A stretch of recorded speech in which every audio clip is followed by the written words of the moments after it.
Doesn't the title of this movie remind you of like a Lifehouse song? Just picture it in my head. 'Cause it's me and Earl and all of the dying girls and nothing else. Nothing to prove, 'cause it's me and Earl and all of the dying girls and nothing else. I can't take my eyes off of you. Oh.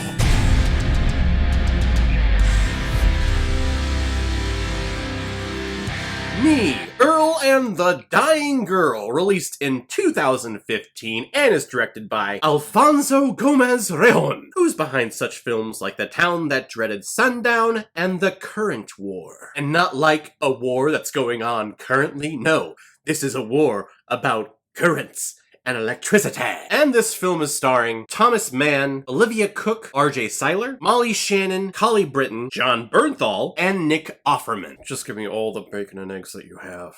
Wait. I'm worried that what you heard me say was give me a lot of bacon and eggs, when in fact what I said was give me all the bacon and eggs that you have. Do you understand? I love that man so much. He's such a wonderful comedian, and it's really jarring to see him playing the stoner hippie in this movie, as opposed to his Ron Swanson character on Parks and Rec, who is the complete opposite. But it was such a joy to find out that he was in this movie.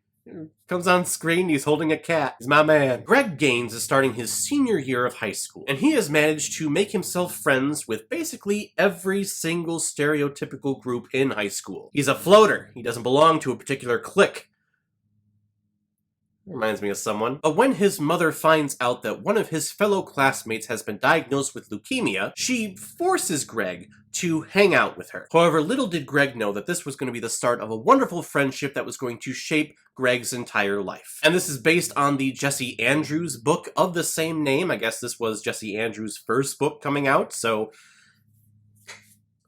home run right out of the gate. But here we are again with a young adult book-to-film adaptation that happened actually very quickly once the book was released, that deals with a young teenage couple dealing with some form of cancer, whether both of them have it or whether one of them has it. I feel like I just got done talking about this. I reviewed Fault in Our Stars a couple of weeks ago. It's basically kind of this... No, it's not the same story, just it deals with the same fucking disease. I had a feeling going into this, though, that it was going to be basically the same story. It's a young adult, the dying girl, yep, definitely someone is dying, probably from some form of cancer or some disease, and they're probably going to fall in love, and it's going to be heartbreaking, and I'm going to cry a lot, which that's what Fault in Our Stars was. This movie, though, it's not really a love story.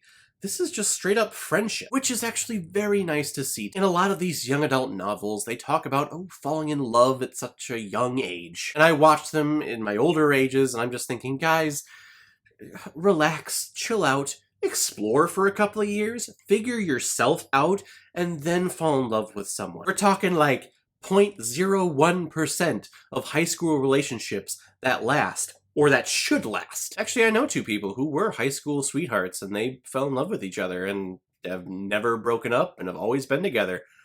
And that was like sophomore year of high school. Good for you guys. But I was pleasantly surprised to see that no, this is not a falling in love story. We're not going to have awkward sex scenes, awkward kissing scenes. This is straight up, hey, I want to hang out with you. I want to be friends with you. At least for the time that you have. Which if Greg was here, I'd be like, yeah, man, you're in high school. Be friends. Relax. Chill out. But Greg does everything but relax and chill out. He's a very high-strung high schooler. He tries to appear chill and tries to appear cool with all the stress that his parents are putting on him for applying to college, all the stress that's put on him now with his newfound relationship with Rachel, who he finds out is dying from leukemia. And it takes a toll on him emotionally. And very understandably, too, that like I said before, cancer is no fun, and it affects every single one of us, whether you're dealing it with yourself, with a family member or a loved one, or a coworker or a friend's loved one or family member. Cancer, unfortunately, is everywhere, and it fucking sucks. And I think they do a tasteful and beautiful job to show how how it can deteriorate someone. Olivia Cooke, who I know from the TV show Bates Motel, which was a fantastic show. If any of you have not watched it, please go watch it now. It is fantastic. The final episode kind of pissed me off, and it was kind of a letdown, but I guarantee everything else in that series is worth it, and she is wonderful in it, just as she is wonderful here. She has the most intriguing eyes I've ever seen in an actress. Whenever she's on screen, I just zone in on her eyes because they're so expressive, they're so big, and they convey so much emotion. She's a great actress, and I was pleasantly surprised to see that she was the dying girl in this movie. And I don't think I need to say that the title of this movie is a spoiler, so you know what's going to happen. Because, I mean, you could really say that about life, and that's kind of what these stories about cancer show us. They make us reflect on our lives and how important they are, or how important they can be, and how valuable they can be, and how short they are. But the end result is always the same. We are all going to die one day, whether it's from cancer, whether it's from old age, whether it's from getting into a car accident, whether it's from being attacked by alligators. All of us will die one day. It's just a matter of how and when. And that is a very hard concept, especially for younger people to grasp, especially with Greg in this movie. He kind of lives in this easygoing fantasy world where he is friends with everyone. He kind of has made his way into every single clique in high school, and he's constantly making films with his best friend Earl. But when he's confronting Rachel and this realistic idea of, oh, hey, there's this disease and this person is going to die one day, and probably very, very soon, it affects him, and it affects his mentality. He stops doing schoolwork. He starts shunning his best friend Earl, who's played by R.J. Seiler, who I love. He's fantastic. First time I saw him was in the 2017 reboot of Power Rangers. He played Billy, and he was fantastic. That movie, of course, is fantastic, that unfortunately no one saw. But he steals the screen every single scene that he is in. And it's heartbreaking to see Greg and Earl go back and forth. One of them has a more realistic view on life. The other is more fantasy and make-believe and trying to remember that, oh no, all positivity. This world is a good place. Everything's going to be fine. Until he finally realizes that no, not everything in life is fine and is okay. And that's okay. Because again, that's what makes life beautiful. Because life is finite. It is fleeting. It has an expiration date. Basically, this movie is a lot of teenagers growing up in front of your eyes. The movie is fun, it's witty in a lot of places, and it's tear-jerking in others. I didn't flat out cry. I think I needed like a love story in order for me to go, no, you're supposed to be together.